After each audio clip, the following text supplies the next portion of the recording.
우리 서로 바라보시면서 우리 인사 나누겠습니다. 만나서 반갑습니다. 예수님의 이름으로 환영합니다. 말씀에 많은 은혜 받으시기 바랍니다.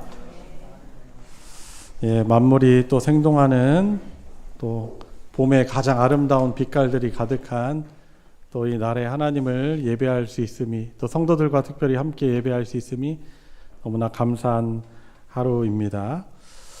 오늘 말씀의 제목을 같이 한번 읽어볼까요?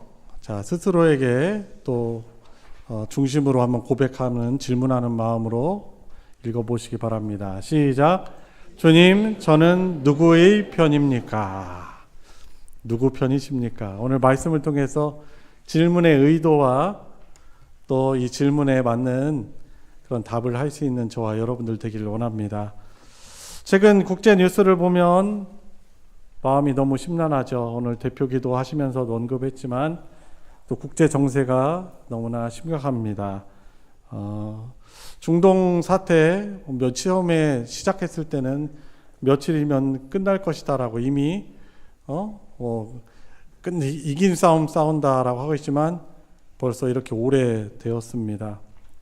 이 전운이 짙어지고 전쟁이 계속되면서 미국이 이제 도움 요청을 유럽연합에 했어요. 유럽연합에 속해 있는 여러 나라에게 병력도 좀 보내주고 군사적인 자산 지원을 해달라고 아주 강력하게 요청을 했습니다. 그런데 이 트럼프 대통령이 기대한 바와는 다르죠. 유럽의 반응이 아주 냉랭합니다. 이것은 우리가 일으킨 전쟁이 아니다. 이것은 불법적인 전쟁이다라고 하면서 그 트럼프 대통령의 요청을 단칼에 거절을 했어요. 여기에 대해서 이 트럼프 대통령이 공개적으로 불만을 표출하죠. 도움을 주지 않는 이런 동맹국들에 대해서 내 편이 우리 편이 아니다. 내 편이 아니고 그래서 여러 경제적인 불이익을 주겠다라고 이렇게 얘기를 하는 거예요. 뭐 관세 등 뭐 여러 가지 방법이 있겠죠. 원하지 않는 것을 해주지 않으니 내 편이 아니다라고 그렇게 말하는 것입니다. 어떻게 보면은 그런 이분법적인 태도인 거죠. 나를 만족시키지 않으면 내 편이 아니다라는 그런 태도 때문에 주가가 오르락내리락, 세계 경제가 너무나 힘든 우리 일상에까지 다가와 있는 것이죠. 너무 힘듭니다. 경제적으로 너무 어렵고, 이전에 올해 1월 달에 필리핀 단기 선교주 갔다 왔을 때 우리나라 돈으로 그 경유 1리터가 한 1,800원 정도 했었거든요. 우리랑은 좀 비슷했죠. 근데 지금 지지난주 한번 통화해 보니까 3,500원이라고 하고, 또 지난주 통화하니까 4,500원까지 올랐대요. 그래가지고 단기 선교 갔다 왔던 박이호가 이전에 우리 2020년 팬데믹 상태 때처럼 차들이 안 다닌대.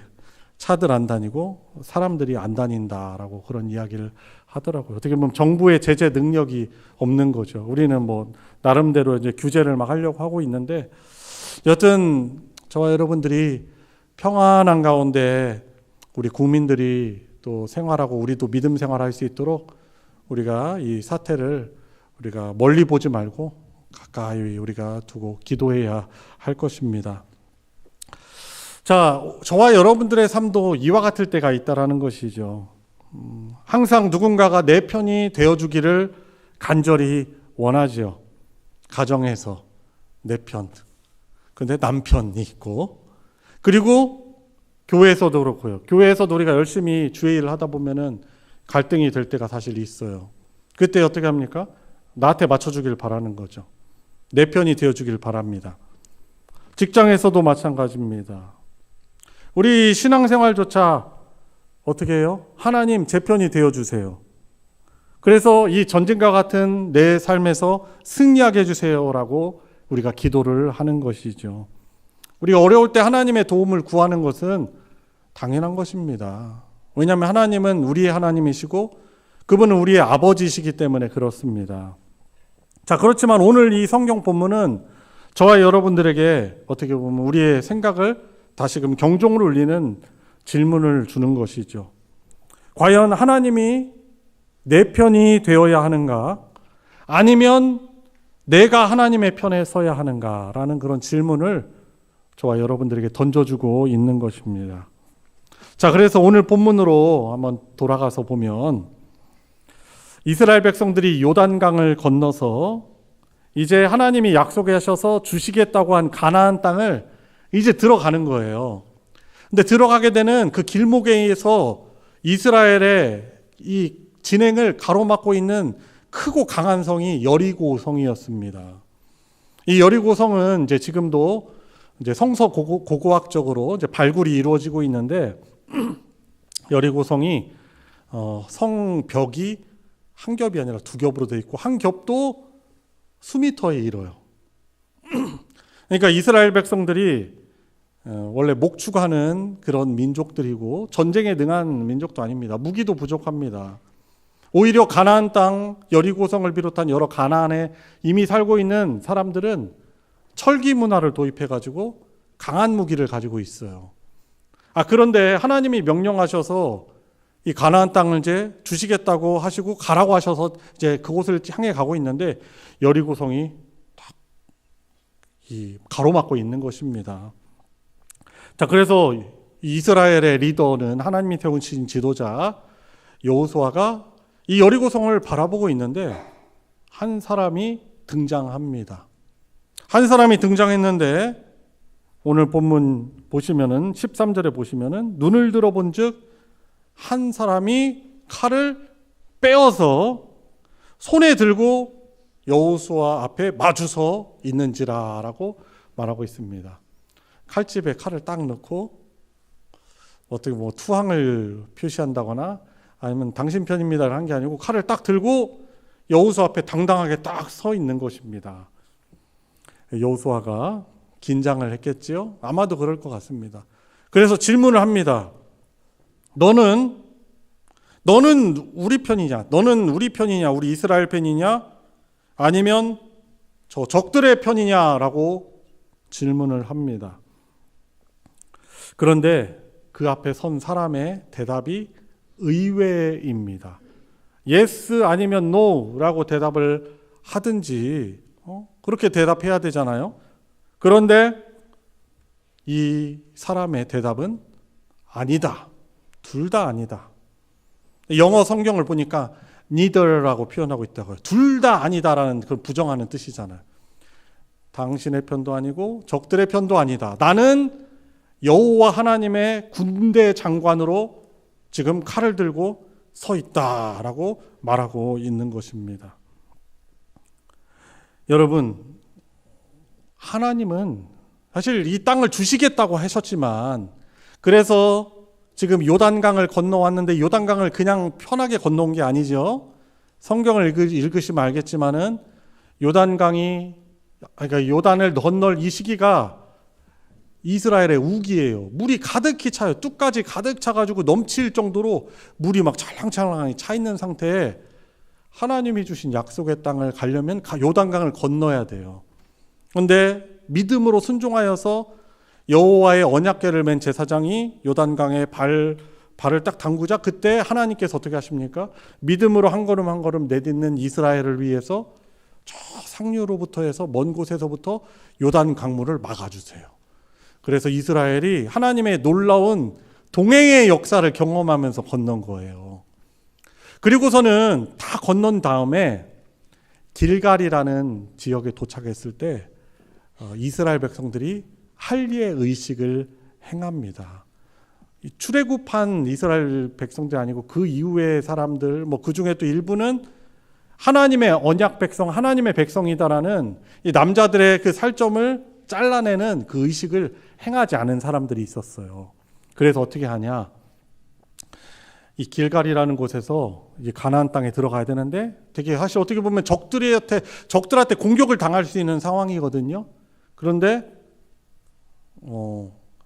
이 할례 의식을 행하는 거예요. 위험할 수 있지만은 더 중요한 건 뭐예요? 이스라엘 백성들은 하나님의 언약 백성으로의 정체성을 확실하게 정립하는 것이 더 중요한 거예요. 이게 어떻게 보면은 약속의 땅 가나안 땅을 차지할 수 있는 방법인 거예요. 그래서 하나님이 명령하셔서 길갈이라는 곳에서 할례를 행합니다.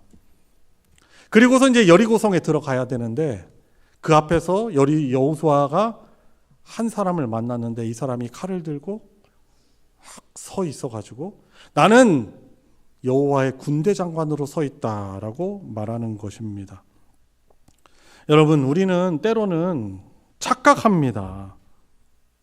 사실 그 전쟁의 주관자는 이스라엘 백성의 지도자는 여호수아이고 뭐 장수들도 있겠지만 그 가나안 땅을 차지하게 하시고 이스라엘에 앞서 싸우시고 또 그 땅을 차지하게 해주시는 분은 하나님이시거든요. 근데 여호수아도 착각하는 거예요. 놀라운 기적들을 경험하고 기세 등등하죠. 나름대로 속에선 긴장이 있겠지만은 착각하는 거예요. 하나님은 이 여호수아와 이스라엘의 백성의 승리를 위해서 고용된 조력자가 아닌 겁니다. 그분은 그 전쟁의 주인이자 지휘관으로 오시는 그런 주님이신 것이죠.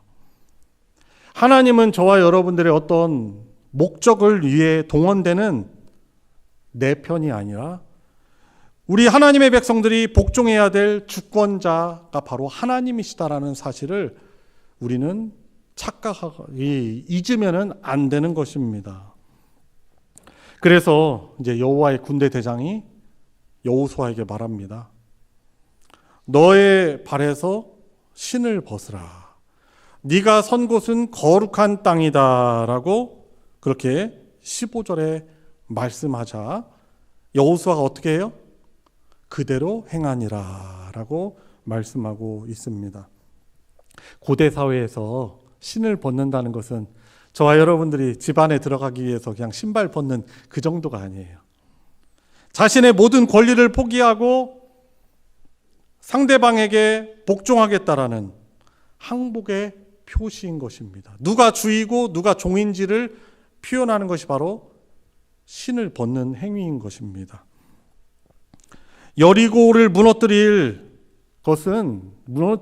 수 있는 것은 여호수아가 준비하고 있는 어떤 전략이나 전술, 군사작전보다 더 중요한 것은 하나님께 주권을 맡겨드리고 그리고 여호수아뿐만 아니라 이스라엘 백성들이 밟는 그 땅이 바로 하나님이 동행하시고 임재하시는 거룩한 곳임을 알고 거룩한 백성으로 서는 것이 전쟁의 승패가 거기에 달려 있는 것입니다.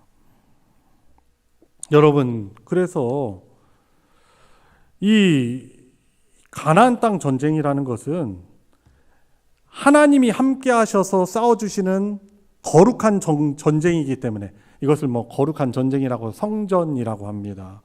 이 거룩한 전쟁이기 때문에 그리고 하나님이 임재하시는 거룩한 자리이기 때문에 이스라엘 백성들이 하나님의 약속대로 가나안 땅을 차지하기 위해서는 어떻게 해야 돼요? 자신들의 주권을 내려놓고 하나님이 요구하시는 구별된 거룩한 삶을 가나안에서 살아갈 때, 그러니까 이스라엘 백성들이 힘든 게 뭐냐면, 어려운 게 뭐예요? 가나안 땅에 이미 차지하고 있는 우상 숭배 문화, 쾌락의 문화, 세상에 하나님이 기뻐하지 않는 그런 것들에 다 젖어드는 것이 아니고 그것에 대해서 구별되고 하나님의 말씀대로 순종하며 살아가는 이 구별된 거죠. 구별됨에 거기서 나오는 거예요. 하나님의 말씀에 순종하는 그 삶이 하나님이 주신 약속, 가나안 땅을 차지하는 바로 전쟁에서의 승리의 비결이 거기에 있는 것입니다. 그래서요, 이 여호와의 군대 대장이 딱 지금 칼 들고 서 있잖아요. 이것은 뭐예요? 하나님이 앞서 나가서 싸우시기도 하겠지만은 만약에 자신들이 여호수아와 이스라엘 백성들이 자신들이 그냥 생각은 우리는 하나님의 백성이다라고 말하면서 거룩한 삶을 살지 아니하고 불순종하고 우상 숭배에 따르고 성적으로 타락하고 불순종하면 어떻게 돼요? 그 칼이 누구를 향합니까? 착각하고 있는 이스라엘 백성들을 향하게도 되는 것입니다. 여러분, 그래서 칼을 들고 지금 여호와의 군대 대장이 서서 가지고 나는 누구의 편도 아니다. 중요한 게 뭐예요? 누구든지 가나안이든지 이스라엘이든지 하나님의 편에 서야 한다는 거예요. 그럼 하나님이 앞서 나가서 싸워주시겠다는 것입니다. 여러분, 실제로요, 이스라엘이 하나님 말씀에 전적으로 순종하였을 때 여리고성이 무너지고 그 강한 여리고성을 정복합니다. 아까 말씀드렸던 성서 고고학 말씀드렸잖아요. 그 발굴 현장에서 보면은 여리고성의 그 두껍고 그 두 겹의 큰 엄청난 그 성벽이 어떻게 무너졌냐면 안에서 밖으로 무너진 것으로 발굴이 되고 있는 것입니다. 그러니까 이스라엘이 강에서 바깥에서 무슨 철퇴나 강한 어떤 걸 가지고 밖에서 무너뜨린 것이 아니고 실제 역사적인 증거를 보면은 안에서 바깥으로 무너진 것. 하나님이 하셨음을 증거해주고 있는 것입니다. 아니, 여리고 사람들이 그렇게 했겠습니까? 안에서 바깥으로 무너졌다고 하는데 그들이 하지 않았다면 누가 한 거예요? 하나님이 하신 거예요. 여러분, 그래서 한번 관심 있는 분들 한번 읽어보시기 바랍니다. 6장, 여호수아 6장을 읽어보시면 이스라엘 백성들이요, 여리고성에 가서 다른 것 하지 않아요. 하나님 말씀대로 침묵하면서 아마 묵상하겠죠. 하나님이 함께 하셨던 일들 조용히 그 여리고성을 도는 거예요. 대열을 정해서 돌고 철저하게 순종하는 거예요. 그때 하나님께서 함께 하셔서 여리고성을 무너뜨리게 하시고 차지하게 하시는 것입니다. 여러분, 그래서 저와 여러분들의 우리가 너무 삶에서 성공하길 원하잖아요. 성공하길 원하는데 하나님 제 편이 되어주세요. 이런 어려운 상황인데 저를 도와주세요. 우리는 마땅히 구할 수는 있어요. 근데 우리가 처음에 예수님을 처음 믿고 초신자일 때는, 믿음이 부족할 때는 당장에 어려우니까 하나님 저 도와주세요. 하지만은 우리가 신앙생활하면서 하나님이 어떠하신 분이신 걸 알잖아요. 아, 그렇지. 내가 무작정 하나님 나에게 맞춰주세요, 이것은 아니다. 나에게 승리를 약속하신, 나에게 성공을 약속하신 하나님의 편에 서야 된다. 이런 믿음으로 우리가 어떻게 돼요? 자라나야 돼요. 성숙해 가야 한다는 것이지요.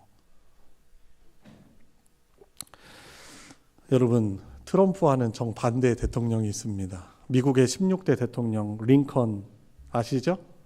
링컨 대통령, 그때도 링컨 대통령이 대통령으로 있을 때 되게 너무 힘든 때였어요. 왜냐하면 내전이 일어났기 때문에 그래요. 남북 전쟁이 일어났습니다. 노예 해방 제도를 중심으로 해가지고 노예제도 해방을 중심으로 해서 북쪽은 이제 링컨이 속해 있는 이 북구는 노예 해방을 주장하고 있는 것이고, 남구는 아니다, 우리 흑인 노예들을 부려야 된다 하는 이것 때문에 전쟁이 일어난 거예요.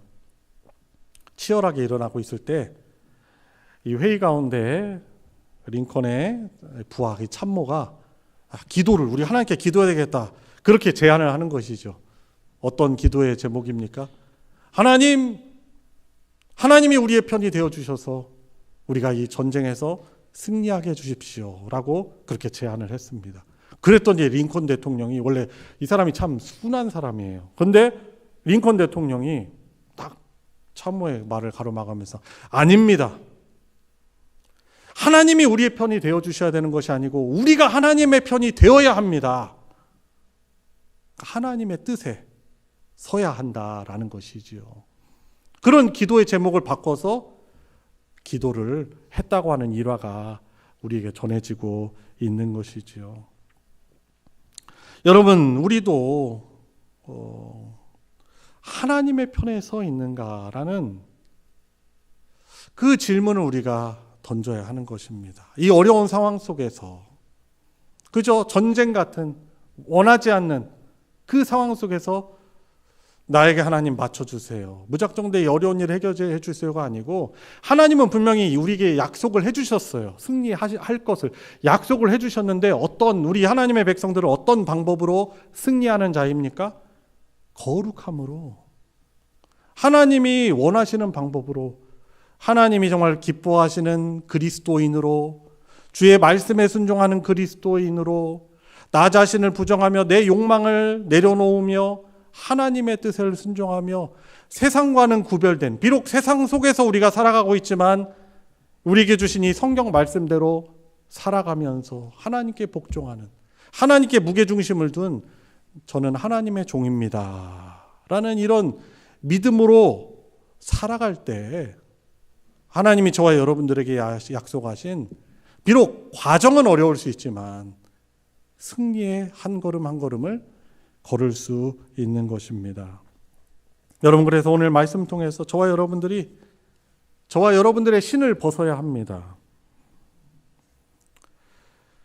저와 여러분들의 처한 삶이 참 척박하고 또 내 앞에 있는 그 해결해야 될 문제가 여리고성처럼 아무리 단단하고 내 힘으로는 감당할 수 없어 보인다 하더라도 지금 저와 여러분들이 서 있는 그곳이 바로 거룩한 땅입니다.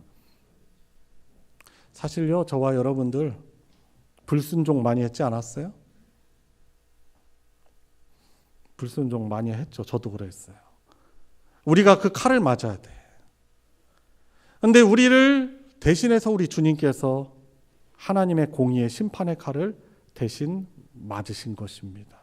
그분이 대신해서 우리가 써야 될 가시관과 우리가 맞아야 될, 우리가 당해야 될 이 십자가에 못 박아야 될 그 심판, 그 고난을 우리 주님께서 대신 당하시고, 우리 성부 하나님은 그래도 그 예수님의 십자가의 구속 사건을, 하나님의 그 사랑의 언약 사건이죠, 이걸 믿고 예수님을 구주로 영접한 우리들, 여전히 믿음이 부족하지만 그래도 우리 이 믿음을 기쁘게 여기셔서 우리에게 은혜를 지속적으로 공급해 주시기 때문인 것이죠. 그 은혜로 저와 여러분들이 살아가고 있어요.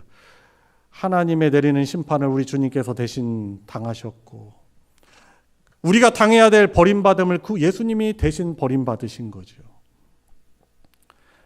그 예수님의 그 은혜를 믿는 우리들을 그래도 하나님이 은혜 베푸셔서 살아가게 하고 있는 것이지요. 이제는 우리가 믿음이 더욱더 자라가야 하는 것입니다. 우리의 신 벗어놓고 내가 왕권을 주장하고 내 마음대로 하고 싶은 그 생각들을 내려놓고, 주님, 저에게 이 승리와 성공의 약속을 하셨사오니 저는 주의 종입니다. 주님 따라 이제 순종하겠습니다. 제가 있는 곳이 어디든지, 이 교회 안에서는 다 거룩해 보이잖아요. 근데 여러분들 가정에 가서도 정말 하나님을 두려워하고 하나님을 사랑하고 그 있는 사람들을 사랑하고 존중해야죠. 집에 가서 맘대로 하면 안 되죠. 그렇죠? 과거에는 저도 맘대로 많이 했어요. 직장에서도 여러 갈등들이 있고 어려움이 있지만 거기에서 여러분들이 주의 종으로 살아가야 하는 것이죠. 여러분들이 어디 있던 곳이든지 이분화되지 아니하고, 사실 예배라는 것이 여러분 사실 본질은 순종입니다. 여긴 다 순종하는 분 같으세요? 제가 지금 보면 너무나 아름답고 예쁘고 거룩해 보이고, 그런데 우리가 예배당 문을 나와서 우리 일상을 살아갈 때 이 예배가 확장이 돼야 돼요. 예배의 본질은 순종입니다. 우리 일상에서 누가 보지 않더라도 그곳에서 하나님이 기뻐하시지 않는 죄의 습관들이 있다면 그것들을 벗어버리기 위해서 몸부림치면서 힘쓰고, 그럴 때 이 예배가 우리 삶도, 우리의 예배가 하나님께 순종하기 때문에 하나님 기뻐하시는 예배가 되는 것입니다. 하나님은 더 잘하시죠. 우리가 예배 때는 거룩한 척 하면서 일상으로 살아가면은 거룩한 삶을 살아가지 않는 거 하나님이 너무나도 잘 아세요. 그러니까 하나님을 우리가 이 우습게 생각하면 안 되는 거예요. 원하지 않는 일들을 해야 될 때도 있죠. 사실 저도 지난 한 주가 저에겐 너무나 힘든 한 주였어요. 제가 목회자로서 힘든 이야기해서 죄송합니다. 그러지 말아야 되는데, 왜냐하면은 지난 이제 월요일 날 정기노회에 있었잖아요. 갔는데 제가 노회 서기로 선출이 됐어요. 근데 제가 정말 눈에서 막 열불이 날 정도로 화가 많이 났어요. 왜냐하면 이제 제가 해야 될 순번이 아니거든요, 아직. 저보다 이제 좀 목회 경험도 있고 연배가 있고 노예를 잘하는 분들이 하셔야 되는 순번이거든요. 근데 나와가지고 이제 우리 선교하는데 이제 선출되니까 나와가지고 신상 발언하는 거죠. 우리 교회가 이래서 제가 하기가 어렵습니다. 제 가정이 이래서 하기 어렵습니다라고 이제 얘기를 하시는 거예요. 그러니까 딱 보니 들어도 안 되고 딱 하고 또 이해가 가. 그래가지고 결국에 이렇게 그분들이 안 하게 되고 제가 해야 된 거예요. 저도 할 말이 있는데. 아니 사실 목회자들이 저희 교단은 뭐 다른 교단 모르겠지만 저희는 그런 뭐랄까요 노회장, 총회장이라 하는 것을 별로 좋아하지 않는 교단이에요. 뭔가 이득이 없기 때문에 그래요. 사실 가난한 교단이고 가난한 교회들도 많고 저도 우리 교회 우리 성도들 목양하고 교회 일 하는 데만 해도 벅차거든요. 사실. 그런데 그 일들이 딱 맡겨지고 나름대로 다 이유가 있지만 또 결국에는 해야 될 일이거든요. 누군가 해야 될 일이거든요. 그러니까 이제 그 상황에 그 노예하는 날은 딱 이제 선거가 끝났을 때 제 막 눈에서 막 열이 나더라고. 막 아주 속에서는 막 부해가 나가지고 막 진짜 막 뛰쳐나가고 싶더라고요. 제가 이런 표현하니까 죄송합니다. 여러분들도 그러실 때 있죠. 있을 거예요. 그런데 어떻게 해요? 기도해야죠. 기도. 우리는 그리스도인들은 기도하는 사람들이잖아요. 하나님, 제가 받아들일 수 없는 이 상황 너무 싫습니다. 하나님 깽판 칠까요, 제가? 그러면 안 되잖아. 근데 기도하는 거죠. 하나님, 제 이 상황을 어떻게 됩니까? 이제 기도하는 가운데 하나님이 제 마음에 겸손한 마음과 잠잠한 마음을 허락해 주시는 거죠. 그러면서 제 생각이 바뀝니다. 야, 네가 뭐 대수야? 네가 뭐 있어? 시키면은 겸손하게 하면 되지. 그리고 제가 잘할 자신이 사실 없는 거예요. 왜냐하면 노예를 잘 모르니까. 잘 알아야지만 해야 되잖아요. 할 수 있죠. 잘 알면 하기가 좋잖아요. 근데 보면은 행정해야 되고 우리 노예에 속한 지교회 목사님들하고 늘 전화통화하면서 뭐 조율해야 되고 전달해야 되고 잘 전달해야 되고 때로는 서울 총회에 참석도 해야 되고 근데 저는 에너지가 없는 거예요. 저도 나름대로 올해가 이제 우리 교회 와서 10년 차거든요. 그러니까 저도 고민이 있는 거예요. 어떻게 하면은 우리 교회가 여기에 머무르지 않고 또 하나님이 기뻐하시는 모습으로 좀 새롭게 나아갈 수 있을까? 저희 향방에 대해서도 내가 그냥 이렇게 주저앉아 있는 거 아닌가? 제 개인적인 고민도 있잖아요. 그러니까 그런 일들에 이게 딱 그 노예에 대한 일이 주어지니까 제가 너무 마음이 힘든 거죠. 근데 기도하는 거예요. 기도하면서 또 묵상 가운데 그런 마음 주시는 거죠. 뭐 사람들이 평가하는 성공이나 승리가 아니고 그러니까 하나님이 바라시는 성공과 승리 그 방법은 뭐냐? 내가 하나님 앞에서 내가 거룩한 목회자로 서는 것. 무엇보다도 뭔가를 방법을 해서 뭐 내가 어떤 내 능력으로 잘하기보다는 더 본질적이고 중요한 것이 그게 아예 필요하지 않다는 건 아니지만 더 중요한 건 제가 하나님 앞에서 바른 목회자로 코람데오의 신앙으로 내가 서가는 것이 그것이 더 본질적이고 중요한 것이고 나에게 맡겨진 그 어려운 일들도 내가 싫어하는 그 주어진 상황도 내가 감당하며 잘 이겨낼 수 있는 능력이 어디에서 나오는가? 하나님 앞에서 살아가는 것. 거룩한 목회자로 하나님 말씀을 내가 사랑하고 하나님과의 깊은 그 교제 가운데 하나님에 대해서 민감하고 또 유혹들을 물리쳐 나가고 그것이 바로 제 인생, 제 목회뿐만 아니라 제 삶의 승리가 거기에 있다. 바로 거룩한 전쟁이기 때문에 바로 거기에 있음을 제가 또 묵상하면서 또 하나님께서 허락하신 상황이라면 제가 받아들이고 그래 기왕에 하는 거 하나님을 기쁘시게 한번 해보자. 하나님을 감동시키면 해보자. 왜 능력도 없지만 하나님을 감동시키는 그런 태도로 한번 해보자. 잘할지 모르겠지만 이런 마음을 먹게 되었습니다. 여러분, 우리도 그래요. 저와 여러분들이 하나님의 편에 서야죠. 하나님 내 편이 되어주세요라기보다도 하나님, 제가 하나님 편에 서서 하나님이 중심이 되어서 하나님이 기뻐하시는 그 삶을 제가 살아내겠습니다. 나머지는 하나님께 맡기는 것이죠. 우리의 능력으로 벗어나는 그런 어려운 일들이 있다면 하나님께 맡겨드리고, 하나님이 승리를 약속하셨으니 그렇습니다. 저도 하나님 편에 서서 하나님의 기뻐하시는 삶으로 저로 살아가겠습니다. 이런 간구와 또 결단이 저와 여러분들에게 있고, 또 하나님이 함께 하셨을 때 놀라운 그런 함께 해주심의 역사가 여러분들의 또 삶에 풍성히 일어나고 간증하고 고백하고 하나님 자랑할 수 있는 우리 성도님들 되시길 우리 주 예수님의 이름으로 축원합니다.